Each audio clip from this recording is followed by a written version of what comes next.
ನಮಸ್ಕಾರ ಸ್ನೇಹಿತರೆ, ನಿನ್ನೆ ತನ ರಿಲೀಸ್ ಆಗಿರೋದಂಥ ಕನ್ನಡದ ಒಂದು ಅದ್ಭುತ ಚಿತ್ರ ಕಾಟೇರ ಮೂವಿ ರಿಲೀಸ್ ಆಗಿದೆ.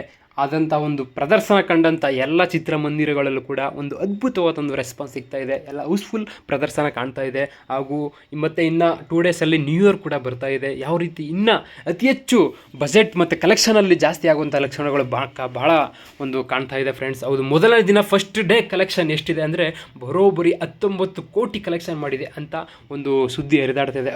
ಇದು ಎಷ್ಟರ ಮಟ್ಟಿಗೆ ನಿಜ ಅನ್ನೋದನ್ನು ಈ ವಿಡಿಯೋದ ನೋಡೋಣ ಫ್ರೆಂಡ್ಸ್. ದಯವಿಟ್ಟು ಯಾರೋ ಈ ಚಾನಲ್ಗೆ ಸಬ್ಸ್ಕ್ರೈಬ್ ಮಾಡಿ, ದಯವಿಟ್ಟು ಸಬ್ಸ್ಕ್ರೈಬ್ ಮಾಡಿ ಅನ್ನುತ್ತಾ ಮೊದಲನೇ ಈ ಚಿತ್ರ ಪ್ರಾರಂಭವಾದಂತಹ ಮೊದಲ ಕ್ಷಣದಲ್ಲೇ ಅಂಬಾರಿ ಹೊತ್ತಂತ ಅರ್ಜುನನಿಗೆ ಈ ಚಿತ್ರ ಸಮರ್ಪಣೆ ಎಂದು ಈ ಚಿತ್ರತಂಡ ಒಂದು ಪ್ರತಿಬಿಂಬಿಸುತ್ತೆ ಫ್ರೆಂಡ್ಸ್. ಹೌದು, ಈ ಚಿತ್ರದ ಒಂದು ಇಂಟ್ರೊಡ್ಯೂಸ್ ಸೀನು ದರ್ಶನ್ ರವರು ಈ ರೀತಿ ಲುಕ್ಕಲ್ಲಿ ಕಾಣಿಸ್ಕೊಳ್ತಾರೆ.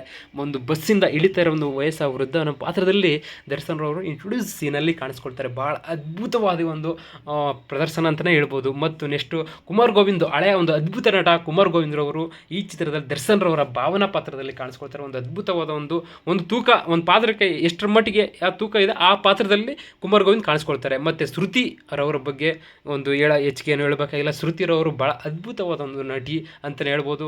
ಅವರು ದರ್ಶನ್ ರವರ ಜೊತೆ ಮೊದಲನ ಸಿನಿಮಾದಲ್ಲಿ ಕಾಣಿಸ್ಕೊಳ್ತಾ ಇದ್ದಾರೆ. ಹಾಗೂ ದರ್ಶನ್ ರವರ ಒಂದು ವಯಸ್ಸಿನ ಸಾಹಸ ಸ್ಥಿತಿ ಯಾವ ಥರ ಇದೆ ಅಂದರೆ ಆ ಮೂವಿ ನೋಡೇ ನೀವು ತಿಳ್ಕೊಬೇಕಾಗುತ್ತೆ ಫ್ರೆಂಡ್ಸ್. ಈ ಚಿತ್ರ ಒಂದು ಉಳುವವನೇ ಭೂಮಿ ಒಡೆಯ ಒಂದು ಕಾನ್ಸೆಪ್ಟ್.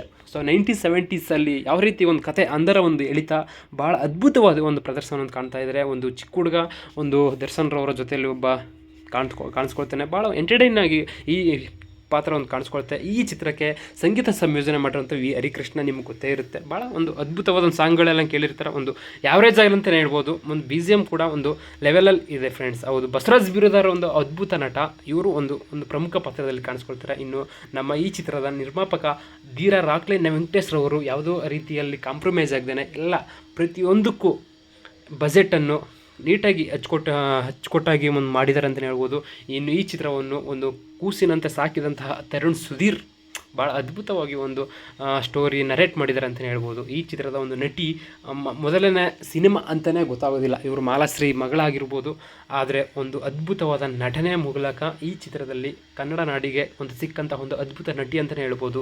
ಈ ಚಿತ್ರ ಮೊದಲ ದಿನವೇ ಬರೋಬ್ಬರಿ 19,79,00,000 ಕಲೆಕ್ಷನ್ ಮಾಡಿದೆ ಅಂತ ಹೇಳ್ತಾ ಇದೆ ಫ್ರೆಂಡ್ಸ್. ಹೌದು, ಇದೊಂದು ಕನ್ನಡಕ್ಕೆ ಒಂದು ಹೆಮ್ಮೆ ತರುವಂಥ ವಿಷಯ. ಒಂದು ಕನ್ನಡ ಚಿತ್ರರಂಗ ಒಂದು ಸಿಂಗಲ್ ಲ್ಯಾಂಗ್ವೇಜಲ್ಲಿ ಬಿಡುಗಡೆ ಆಗಿ 19 ಕೋಟಿ ಮಾಡಿದೆ ಅಂತಲೇ ಅದೊಂದು ಹೆಮ್ಮೆ ತರುವಂಥ ವಿಷಯ ಅಂತ ಹೇಳ್ಬೋದು.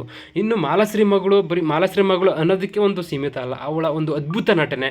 ಅವರು ಭಾಳ ಒಂದು ಎಲ್ಲಕ್ಕೂ ಪ್ರಿಪೇರ್ ಆಗಿದ್ರು ಅಂತಲೇ ಗೊತ್ತಾಗುತ್ತೆ. ಈ ಚಿತ್ರ ನೋಡಿದರೆ ಅವ್ರಿಗೆ ಯಾವ ರೀತಿ ನಟನೆ ಅಂತ ಗೊತ್ತಾಗುತ್ತೆ ಫ್ರೆಂಡ್ಸ್. ಅವರು ಯಾವುದೇ ರೀತಿ ಕಾಂಪ್ರಮೈಸ್ ಆಗಿಲ್ಲ. ಒಂದು ಡ್ಯಾನ್ಸ್ ಆಗಲಿ, ಒಂದು ಡೈಲಾಗ್ ಡೆಲಿವರಿ ಆಗಲಿ, ಎಲ್ಲದರಲ್ಲೂ ಕೂಡ ಭಾಳ ಅಚ್ಚುಕಟ್ಟಾಗಿ ಅವ್ರು ಕಾರ್ಯನಿರ್ವಹಿಸಿದ್ದಾರೆ ಅಂತಲೇ ಹೇಳ್ಬೋದು. ಮತ್ತು ಈ ಚಿತ್ರದಲ್ಲಿ ಎಲ್ಲ ಪಾತ್ರಗಳಲ್ಲೂ ಕೂಡ ಒಂದು ತೂಕದ ಮಟ್ಟಿಗೆ ಅವ್ರಿಗೇನಂತ ಇದೆ ಆ ಪಾತ್ರಕ್ಕೆ ಒಂದು ತಕ್ಕಂಥ ಒಂದು ನ್ಯಾಯ ಒದಗಿಸಿದ್ದಾರೆ ಅಂತಲೇ ಹೇಳ್ಬೋದು.